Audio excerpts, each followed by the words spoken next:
The Age of Religious Wars, the French Wars of Religion, Part 2. The war was ignited by a spread of Calvinism into France.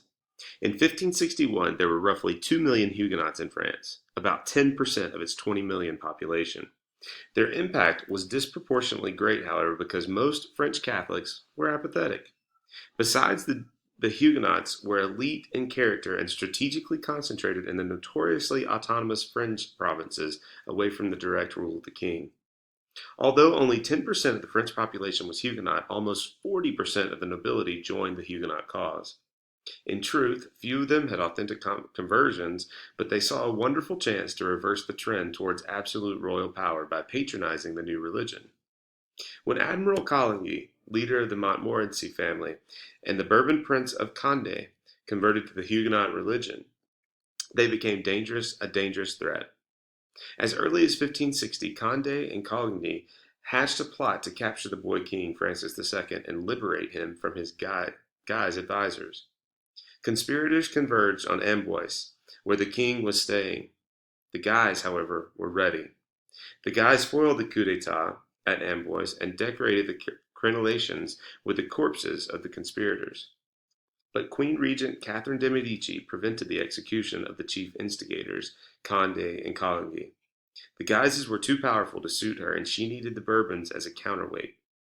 Catherine hoped to reduce the tension in the situation by arranging a settlement which would bury the Huguenot-Catholic conflict, and in 1561 she actually got Calvinist and Catholic theologians to attend a joint conference at the Colloquy of Poissy, and tried to make them subscribe to a common body of doctrine.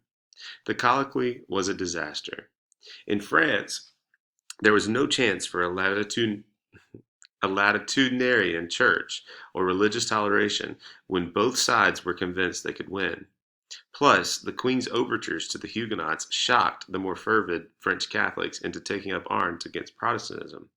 The Guys had always been fiercely anti-Huguenot, and the religious crisis gave their faction a much wider popularity. Under Guy's leadership, the ultra-Catholics developed into a powerful bloc very dangerous to the Valois monarchy. They had the loyalty of the Parisian mob, far and away the biggest and most important city. They also controlled large sections of northern France, where they could recruit and pay for large armies. They were backed by the papacy, the Jesuits, and by Philip II, who had no actual love for the Guises, but welcomed the chance to exploit French factionalism into his own advantage. In 1562, the Duke of Guise, passing through a little town of Vassy with his troopers, was infuriated to see a congregation of Huguenots worshipping in a barn. He ordered his men to kill them, all. This incident triggered the French religious wars, and once started, the fighting was almost impossible to stop.